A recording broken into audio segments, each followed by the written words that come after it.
Bienvenida, Laura, a esta sesión de entrevistas que estamos realizando desde el proyecto I+D de Letral, desde la Universidad de Granada. Y con esta nueva sección de este proyecto que consiste titulada Novísima Crítica, ¿no? Que consiste precisamente, como te explicaba antes, bueno, pues hacer una serie de entrevistas a distintas figuras, tanto a un lado como al otro del océano, pues que entran dentro de lo que se llama un poco, ya sabemos que son categorías un poco arbitrarias, pero bueno, como jóvenes investigadores, ¿no? Y que la verdad que estáis haciendo una labor súper enriquecedora y muy interesante para quienes nos dedicamos a esto, obviamente. Y bueno, pues voy a presentarte brevemente, ¿vale? Y después vamos a pasar a las preguntitas. Bueno, Laura María Martínez, compartimos nombre, yo también soy Laura María. Doctora en literatura hispanoamericana por la Universidad Complutense de Madrid. De hecho, se doctoró el año pasado, en 2023. Y en esta misma universidad, pues, obtuvo, haciendo esta tesis o para realizarla, obtuvo un contrato predoctoral con el proyecto de tesis Excluida e intrusa, la escritora en la vanguardia hispanoamericana. Y bueno, ha disfrutado también hace un año justamente, bueno, en el último año, de una beca de posgrado en la residencia de estudiantes de Madrid también, y ha realizado numerosas estancias de investigación en distintas universidades latinoamericanas, como la Universidad de Buenos Aires, la Pontificia Universidad Católica de Perú, o la Universidad Nacional de Córdoba en Argentina, ¿no? Entre otras. Además también pues ha realizado una intensa labor a nivel de gestión de revistas, ¿no? Académica, porque ha estado trabajando como subdirectora en la revista Úrsula, de crítica también, ¿no? De crítica literaria en el ámbito de la literatura hispánica. Y bueno, pues bienvenida, Laura. Si quieres decir algo, que estoy yo aquí hablando sin parar. Bueno, hola, ¿no? Y gracias por la invitación a ti y al proyecto. Me parece una iniciativa, como te decía, muy chula. Y vamos, estoy muy feliz de que me hayáis invitado. Sí, a mí me hizo mucha ilusión verte porque, claro, nos repartimos un poco a los jóvenes investigadores. Y cuando te vi dije, contra, pues si yo conozco a Laura, que de mis primeros congresos cuando fui a la Complutense, me acuerdo perfectamente que me sentía ahí súper a gusto con vuestro equipo y súper bien. Qué bien. Bueno, pues vamos a empezar, si te parece bien, con las preguntitas, ¿vale? Y tú, bueno, empezamos una a una, pero bueno, las voy a ir también relacionadas. En verdad están todas muy relacionadas, entonces cuando tú te sientas cómoda de cortar, vamos, que como tú veas, ¿vale? No hace falta que sean tampoco respuestas muy largas, simplemente como tú te sientas cómoda, ¿vale? Bueno, pues en primer lugar, nos gustaría preguntarte ¿qué críticos piensas tú que se establecen hoy como una especie de referencia en el panorama de la literatura latinoamericana contemporánea? Si tú crees que existen ahora mismo críticos que tengan ese papel. Es que, claro, a mí esto yo lo estaba pensando antes y me parece una pregunta difícil, porque no creo que haya ya como cosas tan absolutas. O sea, creo que como que ese tiempo ha pasado, o sea, ya no tenemos a Beatriz Sarlo, sigue estando, pero bueno, la figura de Beatriz Sarlo, de especialista de tutora argentina, un Ángel Rama, no lo tenemos. No, yo siento que la crítica actual está muy compartimentada, como que nadie se siente legitimado para hacer esos grandes abordajes críticos. O sea, entonces tienes que ir casi haciendo un Excel, ¿no? O sea, vas buscando literatura boliviana, te pienso a ti, ¿no? Literatura contemporánea, actual, pues Paquino Guerol, Ana Gallego, pero realmente creo que tienes que ir enlazando mucho, especificando mucho la materia para encontrar la referencia. O sea, creo que esas figuras grandes, absolutas, no se están dando. Creo que el tiempo no deja que se den. Qué interesante, ya ves. Sí, también es que antes lo que has dicho de cómo sentir la legitimidad, ¿no? para abordar como aspectos tan generales, tan transversales, que incluso hoy día la propia crítica ha puesto en cuestión, como esos ejes, ¿no? De esas categorías también de análisis tan generales, ¿no? Bueno, y de hecho, en relación a eso, también queríamos preguntarte si tú crees que podríamos pensar nuevas categorías o nuevas aproximaciones teóricas o metodológicas, ¿no? Que nos hagan pensar en el objeto literatura latinoamericana, ¿no? Igual que ya nos resulta difícil hablar de nuevos críticos de referencia, ¿no? Pues también algunas de las categorías que esos críticos de otras generaciones habían propuesto, ¿no? Como literatura latinoamericana o incluso, yo qué sé, neobarroco latinoamericano, ¿no? Como toda esta serie de categorías más genéricas. Si tú crees que hoy en día existen nuevas aproximaciones, eso, pues, teóricas o metodológicas a este objeto que hemos llamado literatura latinoamericana. O sea, yo por un lado sí que sigo defendiendo el concepto de literatura latinoamericana. O sea, si por un lado creo que hay muchas divergencias y especificaciones y que es necesario hacerlas, a mí este primer abordaje de que hay algo conjunto sí que me sigue funcionando. Entonces, partiendo de esa aceptación, yo sigo aceptando muchas otras categorías críticas previas. O sea, creo que o sea, mi apunte estaría en el matiz más que en la negación, ¿no? O sea, yo creo que eso va a seguir pasando y a mí me sigue pareciendo atrayente construir algo genérico para poder articular, ¿no? Para poder relacionar y luego una vez que tienes esa relación ya ir pensando más en concreto, ¿no? Ya ir buscando la diferencia. También es como una tabla de salvación a veces, ¿no? Frente a algo nuevo. O sea, pienso, por ejemplo, en literatura contemporánea y la escritura de las mujeres. La gran diferencia, ¿hay un boom o no hay un boom? Yo creo que no, yo creo que no hay un boom, que es algo, es un marketing. Pero si bien creo esto, creo que esa unión preliminar no viene mal para pensar que sí que hay un montón ahora de escritoras jóvenes, mujeres, que están teniendo un éxito editorial, que hay algunas tendencias que se parecen. Entonces creo que esta agrupación para un primer pensamiento es útil, pero que luego siempre tenemos que ir a, bueno, hasta qué punto es coherente, hasta qué punto es completo, hasta qué punto nos sirve. Qué interesante. ¿Y te atreverías como a mencionar a lo mejor algunas de esas aproximaciones que a ti te han... Bueno, mencionar algunas, la de, por ejemplo, la categoría de literatura de mujeres, ¿no? O escrita por mujeres. O sea, yo creo, por ejemplo, literatura ecocrítica actual, ¿no? Que hay muchos abordajes desde la ecología que creo que tiene mucho sentido. O sea, porque sí que hay una literatura que se preocupa por el futuro y sobre todo que no lo ve plausible. O sea, que ya no son utopías, sino que es todo lo contrario, ¿no? Esto es la típica frase que dicen, es más fácil pensar el fin del mundo que el fin del capitalismo. Pues eso se está viendo en literatura, ¿no? Sí. O por otro lado, una literatura que aborda la precariedad, ¿no? O sea, ya como que esa relación de literatura y política no estaría tan encaminada a literatura y revolución, sino a literatura y cansancio, a literatura y agotamiento. O sea, yo sí que creo que están pasando cosas en ese sentido.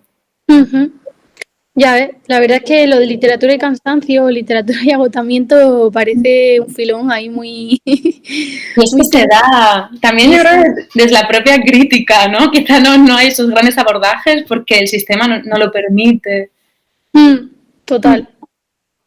Eso me ha hecho pensar, bueno, antes he mencionado lo de la categoría de, bueno, estas distintas categorías que nos pueden servir, como tú dices, creo muy brillantemente, no cogerlas como algo sólido, ¿no? Y una especie como de marco absoluto, sino simplemente pues como una herramienta de trabajo, pero que siempre tiene que ir matizándose o incluso cuestionándose, sí. teniendo en cuenta incluso la posición desde la que se piensa ese mismo eje, porque es lo mismo pensar la ecocrítica en Europa que en Latinoamérica, ¿no? Las propias referencias son distintas, ¿no? A esas cuestiones. Y entonces también quería preguntarte un poco, ¿cuál crees tú que podría ser la relación que existe hoy entre la academia, ¿no? Entre la crítica y el propio mercado, ¿no? Como la movilidad del mercado, que tiene mucho que ver con todas estas nuevas pues producciones culturales, ¿no? Como tú bien dices, que desde hace décadas ya van teniendo cada vez más público, ¿no? Como todas Sí. estas nuevas narrativas del fin del mundo, distopía, etcétera, ¿no? ¿Y cuál crees que es la relación entre academia y mercado? Si de alguna manera incluso no se retroalimentan a sí mismas, ¿no? O si hay más bien conflicto entre ellas. Yo creo que hace mucho tiempo, el mercado, en cierto modo, quería la legitimación de la academia, ¿no? Buscaba el reconocimiento de sus obras, o sea, de que los críticos, los profesores universitarios dijeran que sí, dijeran alabasen una obra. Creo que eso ya no lo buscan, ¿no? O sea, creo que la figura de los profesores universitarios, los críticos, ha bajado de capital simbólico un montón y el mercado no nos necesita tanto. Total.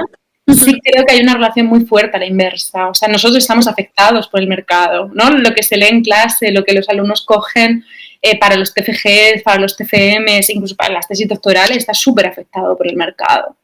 No lo veo necesariamente negativo siempre y cuando nos sepamos afectados, ¿no? O sea, sepamos que existe esta relación, que hay, bueno, pues ciertos escritores que tienen mucho éxito y una fuerte campaña de marketing detrás y que nos están diciendo que los leamos.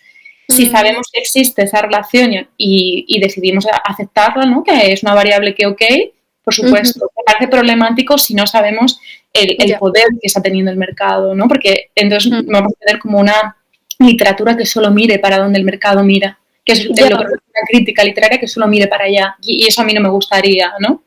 Yo estoy súper de acuerdo contigo, pero fíjate que también pienso, o bueno, no sé cómo lo verás, ¿no? Pero precisamente por esa conciencia, creo que a veces la academia pretende como posicionarse, no al margen del mercado, pero sí como atender a productos que supuestamente lo estarían, ¿no? Sí. Y no sé hasta qué punto eso puede ser una trampa, porque no sé hasta qué punto esos productos realmente lo están, ¿no? Como obras que siempre ubicamos como en la categoría de subversiva o de anticapitalista o o como con como ya más utilizando un lenguaje más en alusión al propio texto literario, ¿no? Como textos que son más de una legibilidad más difícil, ¿no? O que plantean una serie de obstáculos que lo hacen políticamente subversivo, ¿no? Entonces, como que también creo que el problema de eso puede ser que al final la academia esté siempre leyendo los mismos textos, ¿no? No en cuanto a docencia, pero sí en cuanto a lo que es más trabajo de investigación, ¿no? Parece como que sí que hay una especie como de gueto en el que al final los críticos estamos siempre trabajando los mismos textos, ¿no? Sí, porque yo creo que hay como más fuerzas de poder, ¿no? Más distensiones, más tensiones, en el sentido de que también la academia busca lo raro, o sea, busca lo que no lee el mercado porque quiere hacer esa diferencia cada vez más opaca, pero que sigue estando, ¿no? De una alta cultura que lees tú y que, bueno, tú eres más especialista en cuanto lee menos gente. Eso tampoco tiene sentido, o sea, es como lo otro, no creo que vaya a dejar de existir. Creo que se debe ser consciente de qué forma se constituye el canon académico, ¿no? Que está al final intrincado por muchos movimientos de poder y de autolegitimación, ¿no? O sea, creo que esa separación del mercado también viene de ahí, de tú querer ser, no sé, decir que estudias algo más complejo, que te estás mirando algo más extraño, o sea, creo que hay ahí también otra fuerza. Sí, claro, desde la extrañeza, claro, es una categoría interesante para ver como qué obras nos producen esa extrañeza o quizá también, yo creo que la academia, no sé cómo lo ves tú, pero puede que vaya también mirando lo que no es muy leído, ¿no? Lo que yo misma pienso en mí como investigadora, ¿no? Y sí que me llama la atención lo que estaba un poco en lo invisible, en la invisibilidad, y pienso que tú en tu trabajo también esa misma esa imagen es pertinente a la hora de plantear pues, el inicio de una investigación, ¿no? Sí, o sea, yo creo evidentemente, o sea, la forma en la que yo veo la investigación, a mí me interesa lo que está en el margen, lo que no se ve, ¿no? Si yo pienso que la crítica lo que tiene que hacer es ahondar en una mirada, mostrar algo nuevo, a mí me interesa lo que durante mucho tiempo pues no se ha mirado, ¿no? En este caso, a mí sobre todo siglo XX, literatura de mujeres, literatura sin vanguardia, ¿dónde están estas que estuvieron pero que nadie las refleja, ¿no? Que en la historia literaria pues las ha ido expulsando, excluyendo, olvidando. Pero no sé, creo que lo que conforma después, no sé, quizá el cómputo de lo que se investiga en España está compuesto por muchos indicios diferentes, ¿no? O sea, tú y yo quizá nos parecemos más o menos, pero creo que hay muchos más motivos, ¿no? Creo que cada persona debe escoger el suyo y también saber que hay algunos que te encumbran más, que te encumbran menos, algunos que están motivados, pues eso, pues por cierta influencia del mercado o por lo que decíamos antes, ¿no? Por esta necesidad de distanciarte. Totalmente, sí. Y también, pues nosotras que somos españolas y al final nos acaban interesando obras también que se alejan un poco de nuestra familiaridad, ¿no? Buscando precisamente esa extrañeza, ¿no? Esa rareza. En ese sentido quería también preguntarte si tú te ubicas como en una tradición crítica o en una genealogía crítica concreta, ¿no? Ya que has mencionado tus intereses y también qué perspectiva o qué posicionamiento consideras interesante tener actualmente como crítica. Pues también más preguntas complejas. O sea, por un lado, yo evidentemente me acerco, siento que converso con la crítica literaria feminista. Y también, sobre todo, me interesa la crítica literaria feminista de la teoría de la recepción, que estudia cómo se construye el canon, ¿no? Cómo son leídas las autoras. Y también esta construcción de una genealogía, ¿no? La crítica que dice una escritora no puede ser un punto aislado, sino que tiene que ser una red, ¿no? Esos anclajes me interesan y pienso, por ejemplo, en esos proyectos de Argentina, de Laura Arnés, de historia feminista de la literatura argentina. Luego hay muchas más cosas que me atraen, ¿no? Por otro lado, yo en mi tesis he trabajado revistas y que ahora mismo está habiendo como todo un giro de pensamiento alrededor de las revistas, ya no verlas solo como un repositorio, como una fuente, sino como un artefacto, ¿no? La revista que es casi un reflejo de un campo intelectual en un momento concreto. Entonces, claro, la confluencia de escritoras y revistas y escritoras que dirigen revistas me parece asombrosa, porque hay como unas estrategias muy sutiles de posicionamiento en el campo intelectual, ¿no? De qué tienes que hacer detrás del débil, como dice Ludmer, ¿no? Para colocarse. O sea, me parece como un material muy, muy interesante y en eso, pues otra vez en Argentina, Horacio Tarcus, ¿no? Que está dando todo ese giro cultural, giro material, lo llama él, y luego ya a una metodología del trabajo. Yo me siento muy deudora de Niall Vince, que ha sido mi director de tesis. Él tenía este proyecto de la guerra civil, el impacto de la guerra civil en América Latina, del que yo formé parte y que a mí me ha enseñado una metodología de archivo, ¿no? Esta idea de que hay algo que reconstruir y irte a una hemeroteca en Ciudad de México a leer periódico y a buscar para hacer una crítica literaria que reconstruya un archivo, ¿no? Que articule un archivo. Y de eso yo me siento muy, no sé, como que mi pensamiento está por ahí. Sí, total, te he adelantado porque te iba a preguntar precisamente ¿cuál crees tú que es el papel del trabajo con el archivo, precisamente en el ámbito de los estudios de literatura escrita por mujeres, ¿no? Sobre todo en contextos de guerra, de migración, ¿no? En los que hay como más confusión, como que la cultura se ve devaluada, ¿no? Y encima escrita por mujeres en otro momento en el que ya de por sí había una devaluación de su literatura, ¿no? Entonces, ¿tú crees que tiene crees que tiene un papel importante el trabajo con el archivo en el ámbito de la literatura, al mismo nivel que el trabajo con el texto literario, por ejemplo? Para mí sí, o sea, para mí sí que tiene mucho sentido. O sea, de hecho mi tesis doctoral es puramente de archivo. Yo me pasé lo que has comentado al principio, ¿no? Mucho tiempo, muchos meses en Perú, en Argentina, en México también estuve, y luego desde Buenos Aires viajé a Chile, viajé a Uruguay, y tenía una obsesión con el archivo, ¿no? Con esta idea de que hay muchas cosas que la historia literaria no ha visto, ¿no? Como que ha pasado, pues yo he estudiado y estudio escritoras de los 20 y los 30. Claro, luego ha pasado toda la crítica literaria por encima, que las ha ido olvidando, entonces en el archivo sigue habiendo cosas muy interesantes. Yo, por ejemplo, esta idea de que no había mujeres vanguardistas, yo he encontrado revistas dirigidas por mujeres, La Vanguardia, ¿cómo no va a haber mujeres vanguardistas? ¿No? Entonces, realmente el archivo sigue teniendo muchas pistas, lo que pasa es que, como tú dices, es muy complicado. La mayoría de archivos son súper precarios, con condiciones pésimas, y te la tienes que buscar, y bueno, yo hay muchas cosas, al igual que hay cosas que he encontrado, muchas que no, y que sigo esperando encontrar. Claro, sí. Además, lo que tiene el archivo es que siempre, como tú dices, cuando pensabas que algo no existía o que eso no, como que rellena un vacío, ¿no? Como que al final siempre puedes encontrar en una biblioteca o en o en una librería o algo que de repente te ayude a rellenar el puzzle, ¿no?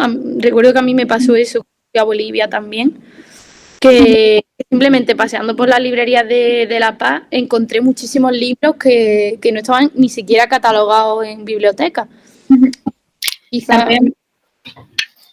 También, o sea, por ejemplo, pienso en que hay obras que, o sea, escritoras que no tienen una obra publicada, que lo que tienen son poemas sueltos en revistas perdidas, pero esas mujeres tuvieron, ¿no? Y también hay una lectura de género muy fuerte ahí, o sea, eso es a donde llegaron, ¿no? No tenían las puertas de las editoriales tan abiertas como los escritores, ¿no? Hay muchas dificultades y mucho trabajo a construir, que yo creo que justamente está en estos géneros no menores, pero sí de más difícil acceso, en las revistas, en los suplementos, en los periódicos. Y el archivo rellena huecos, pero también muestra relaciones. O sea, yo, por ejemplo, una escritora uruguaya que trabaja en mi tesis, Blanca Luz Brun, es curioso porque ella es uruguaya, pero ella se fue a la vanguardia limeña, a Lima, al Círculo de Mariátegui, y se puede ver como en los libros, en las revistas que ella publica, donde ella tiene lazos, escriben más autoras uruguayas, ¿no? Como ellas le tiende un lazo, le tiende una ayuda, eso te lo muestra el archivo.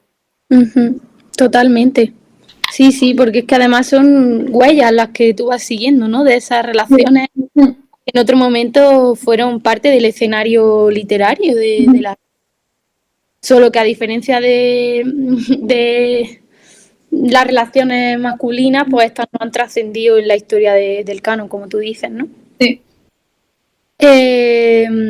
¿Y crees que el trabajo con el archivo presenta diferencias en el ámbito de la literatura respecto al de la historia o la historia del arte? Porque en realidad lo que has dicho me recuerda muchísimo a una amiga que hizo su tesis sobre arte feminista en México en los 70 y se pasó la mitad de su tesis allí en el archivo consultando pues, imágenes, fotografías. La verdad es que no lo sé, porque claro, yo cuento con mi perspectiva de literatura, no conozco tanto la de historia del arte, pero no creo que haya tantas diferencias. O sea, yo sí que he hablado con historiadoras, que bueno, que al final me han echado una mano, sobre todo en Perú, etcétera, y al final lo que determina la búsqueda del archivo es realmente la búsqueda constante, ¿no? El buscar los resquicios, e incluso es curioso porque hacer una búsqueda de archivo te hace, en cierto modo, desarrollar otro campo intelectual, ¿no? O sea, en función de cómo sepas moverte, pues accedes a más archivos o no, porque también es inocente pensar que todo está en las bibliotecas públicas desmanteladas en América Latina, no es así. Entonces, te conlleva un proceso de investigación que es divertido, ¿no? Es al final, pues eso, librerías de viejo, coleccionista, escribirle a todo el mundo a ver si alguien te hace caso, saber que hay gente que tiene algo pero que no te lo deja. Creo que eso pueden ser similitudes con otras disciplinas. Claro, y es que además tú cuentas con una especie como de obstáculo añadido, que es que en nuestra disciplina tampoco se enseña mucho a trabajar con el archivo, ¿no? Como que, aparte de por esta cosa que hay, no sé si tú lo opinas igual, como de leer lo nuevo, ¿no? Como de trabajar sobre lo nuevo constantemente. Sí que hay como una idea de que hay que acceder simplemente al libro, ¿no? Como que el libro es nuestro objeto de estudio. Y tú acabas de decir que no, que una autora puede ser una autora sin haber publicado un libro, que podemos considerarla autora aunque publicase 10 poemas sueltos, pero los publicó en revistas importantes o tuvieron esta recepción, ¿no? Entonces, no sé, creo que no sé si tú piensas que también ahí, pues bueno, falta a lo mejor como esa destreza o esa enseñanza de ese aspecto. O sea, yo creo que primero lo que hay son como jerarquías, ¿no? Un libro es más importante que escribir en una revista. Exactamente por qué, ¿no? O sea, ¿qué es lo que nos lleva a establecer esa jerarquía? ¿No? Entonces, como que hay muchas cosas que hay que ir cuestionando para tener una visión menos canónica de la literatura, ¿no? No sé, yo pienso en la literatura, lo que a mí me gustaría, que en vez de ser una pirámide fuese algo, un campo extenso, ¿no? Hay cosas que no ves, pero no sé, con muchísima más horizontalidad. Entonces, creo que por eso yo no intento no hacer esa diferencia. Y por otro lado, sí, supongo que falta. A mí no me enseñaron en la carrera. Yo aprendí, pues yo en mi primer año de doctorado, Daniel me dijo, ¿quieres ir a México? Y yo le dije sí. Y me explicó más o menos lo que tenía que hacer, que era estar muchísimo tiempo en la sala de periódicos y ir revisando. Y él me decía, busca esto, esto y esto. Si pone República, si ves alguno, haz foto. Y fue, o sea, era como una experiencia inmersiva, que yo recuerdo que las bibliotecarias me decían, estaba tanto tiempo que me decían, si vamos a por un café, tal, coges tu teléfono, tú respondes, y yo, vale. Era como una relación de búsqueda constante y de ir de lo más general a luego ya lo más específico, vas entendiendo más y puedes orientar mejor tu búsqueda. Qué interesante, la verdad que me resulta, no sé, muy interesante y muy valioso a la hora de pensar determinadas horizontes, ¿no? Que todavía están por descubrirse, ¿no? Como tú has dicho antes. Cambiando un poco de tercio, porque claro, he desordenado todas mis preguntas porque iba intentando seguir tu respuesta y más bien del tema que cómo iban surgiendo los temas, ¿no? ¿Cómo piensas tú que es la distribución global de la literatura hoy en día, ¿no? Porque, bueno, ya sabemos que, sí, y más en el ámbito de la literatura latinoamericana, ¿no? Pues, también por la herencia colonial, ¿no? Pues hablamos de metrópoli y de colonia, también incluso en el ámbito del saber, ¿no? ¿Y tú crees que hoy en día, pues no solamente Estados Unidos, sino incluso también algunos países de Europa, como Francia, ¿no? O Inglaterra, incluso España, siguen teniendo un peso en esa jerarquía, ¿no? Del saber respecto a Latinoamérica, a la hora de pensar el objeto de literatura latinoamericana? Sí. Bueno, yo creo que Estados Unidos sigue siendo, ya quizá no tan importante como hace unos años, pero sigue siendo muy importante en cuanto tiene mucho dinero. Entonces, claro, hace falta lo material para formar grandes críticos, para sostener grandes críticos y también para hacer esos viajes que hacen por América Latina, esas búsquedas, para tener bibliotecas tan nutridas como tienen. En cuanto al saber crítico europeo, yo Francia ya no lo colocaría en una posición de tanto poder, ¿no? Me parece que está más democratizado. O sea, que hay en Bélgica también se están haciendo cosas interesantes, como que está más esparcido. Y en cuanto a España siempre es complicado. Yo recuerdo hace unos años que vino la socióloga argentina, vino Elizabeth Yelin a la Complutense, y que, bueno, esa mujer que es muy brillante, pero también muy controvertida, era un congreso sobre memoria, y ella era una de las investigadoras, de las invitadas plenarias. Y cuando agarró el micrófono, lo que primero que dijo fue de la geopolítica del conocimiento. Dijo, yo he tenido que llegar al final de mi carrera para que ustedes me inviten, ¿no? Y en ese ustedes no era solo la Complutense, no era Madrid, era España, ¿no? Como esta... Y yo creo que eso se tiene que arreglar, porque yo sí que creo que sigue habiendo una distancia que no debería ser no puede ser que los críticos latinoamericanos estén más próximos a Estados Unidos que a nosotros. No sé, yo he intentado todo lo posible ir para allá, pero creo que debe haber también un esfuerzo para traerlos, ¿no? Para invitarlos, para crear más diálogo. Sí, es verdad que con España hay cierta hostilidad, incluso eso más que con Estados Unidos, quizá también por temas de migración, ¿no? Bueno, aparte de la influencia de los estudios culturales que, como ya sabemos, han cambiado un poco, han dado un giro en la última década en la manera en la que hemos pensado la literatura latinoamericana, y en eso España en concreto no pienso que haya sido como un país de especialmente contributivo. También, o sea, es que son muchos los críticos latinoamericanos que se van a Estados Unidos a estudiar, muchos se quedan y muchos se vuelven, ¿no? Entonces, claro, ahí hay relaciones que se tejen y permanecen. Con España no pasa eso, porque evidentemente nosotros no somos el ejemplo de financiación académica en absoluto. No. Claro, es más difícil, pero aún así yo creo que antes, yo ahora quiero pensar que mucho menos había cierta condescendencia, quizá, ¿no? No puede ser. No. Total. Sí. Sí, era muy unidireccional, ¿no? Porque ellos, o sea, extraíamos como su materia prima, ¿no? Que es sus productos culturales, y los pensábamos en torno a nuestra mirada, ¿no? Como que la mirada era nuestra. Y ahora yo quizá, no sé, quizá la mirada ya siendo cada vez más suya sobre sí mismos, ¿no? En vez de pensarse con nuestras categorías, ¿no? O con nuestras herramientas, pues eso, filosóficas o literarias, ¿no? Bueno, está bien bien que pienses que está cambiando eso. A ver, yo creo que va a ser lento. Apunta manera. Pero también yo creo que, por ejemplo, la crítica joven, yo creo que cada vez es más consciente de eso. O sea, no creo que, no sé, si yo bien he conocido catedráticos que no habían ido a América Latina, habían ido un par de veces, pues no puede ser, ¿no? Creo que ya... Ahora mismo te iba a decir que quizá tu trabajo de archivo puede ser también relevante porque obliga también a que el investigador esté en el lugar en el que se han producido esas obras, ¿no? O en el que ese objeto se ha encontrado, se encuentra. Y es necesario.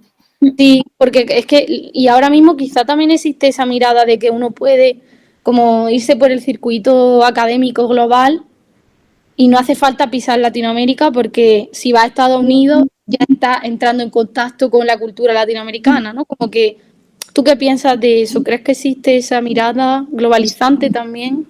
O sea, no sé, yo no creo que se pueda ir a Estados Unidos buscando América Latina. O sea, yo creo que si vas a Estados Unidos vas a encontrar a Estados Unidos que lo permea todo y también permea lo latinoamericano. O sea, no, en absoluto. O sea, creo que allí hay muchísimos latinoamericanos, pero se da como esta intelectualidad de campus, de algo aislado también. O sea, yo creo que lo latinoamericano está en América Latina y ojalá que siga siendo así y además que es una crítica muy importante. O sea, yo no que haya que ir solo porque ahí está el archivo, sino porque ahí están también las corrientes de pensamiento que nosotros estudiamos, no solo la literatura, también hay todo un mercado. O sea, yo cuando estuve en Buenos Aires estuve asistiendo a clases de literatura argentina de Silvia Zahita. Yo ahí, pues eso, por la mañana archivo, por la tarde todo lo que podía escuchar lo escuchaba. Y la forma en la que ella explicaba la literatura argentina desde Argentina es una locura. O sea, es algo, yo recuerdo que explicó literatura de los 70, como la década de los 70 argentina, a través de la calle Corrientes y a través de como cada escritor elegía un bar en vez del otro. ¿Sabes? Como algo tan situado.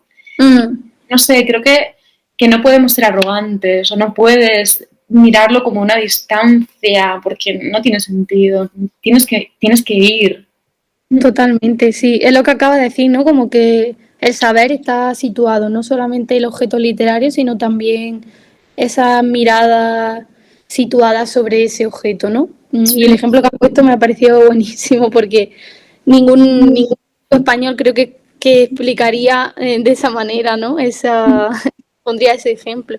Claro, y te costaría, yo lo pensé, digo, a mí, yo lo que aprendí en esa clase me hubiera costado un par de libros, ¿no? O sea, y es como mínimo.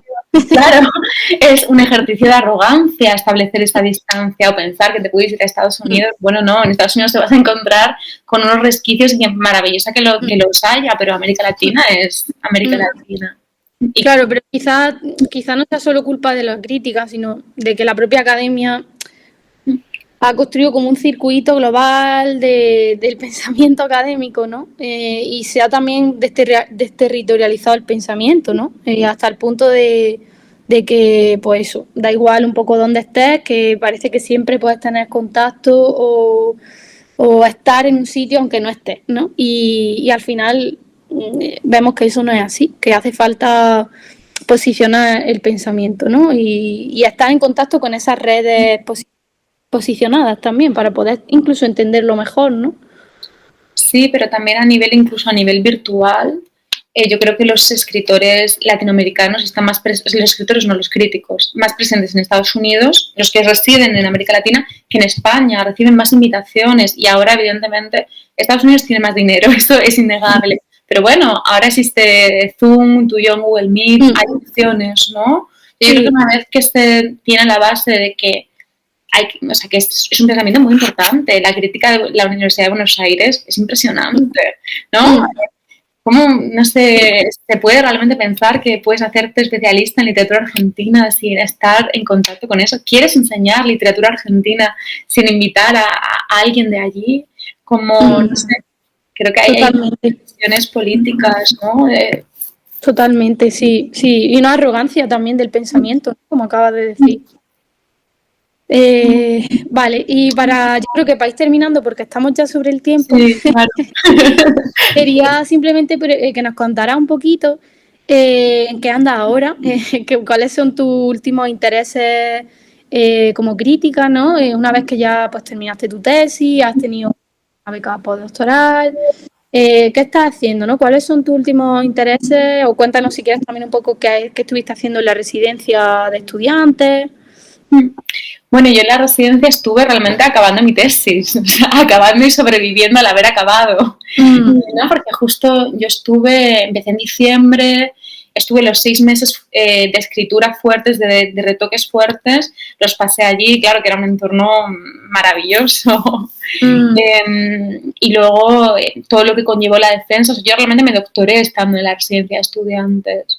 Y que, no sé, para mí ha sido, desde luego, de las experiencias más enriquecedoras. O sea, teníamos un seminario, los 15 becarios, cada uno de una área también, ¿no? O sea, yo de literatura justamente, bueno, estaba Rocío Simón, pero ella tenía la beca de creación, pero cada uno éramos de una cosa. Entonces, en estos seminarios donde tienes que explorar, exponer tu proyecto, te venían preguntas de áreas muy distintas y de maneras de entender el mundo muy distintas, ¿no? Que eso te hace a ti explicar cosas que para ti son como a priori, ¿no? Como retuerce y complejiza lo sólido. Nada es tan sólido porque esa persona te lo está preguntando, ¿no? Entonces, para mí fue realmente muy clave. Y luego mis intereses no se han distanciado mucho de la tesis. Yo creo que por fortuna eso significa que no me he desgastado. Sí. Y ahora a mí me interesa si yo he sacado, o sea, mi objetivo en la tesis era decir, la vanguardia latinoamericana no estuvo compuesta únicamente por hombres, hubo escritoras y aquí hay 4. Ahora lo que yo quiero es buscar a más y quiero mapear y hacer redes. O sea, también me he dado cuenta que aparte de que son más escritoras las vanguardistas, muchas estaban relacionadas y muchas se sostenían medianamente, ¿no? Hay críticas positivas de una a otra y hay como ciertos guiños de, bueno, pues estamos en el margen, ellos no nos acercan en el centro, pero en este margen también están pasando cosas, ¿no? Qué bueno. Qué bueno. Pues, joder, estaremos muy atentas a las próximas actualizaciones de ese mapa que estás construyendo. Sí, tan bonito, interesante. Pues Laura, muchísimas gracias por haber querido formar parte de esta serie de entrevistas. Creo que ha sido una entrevista muy bonita y muy valiosa. Y nada, gracias por tu tiempo y espero que nos veamos prontito. Claro, nada. Por aquí o por allí. Pero muchísimas gracias a ti, Laura, por las preguntas, por la entrevista y al proyecto electoral, que realmente creo que es una iniciativa muy, muy valiosa.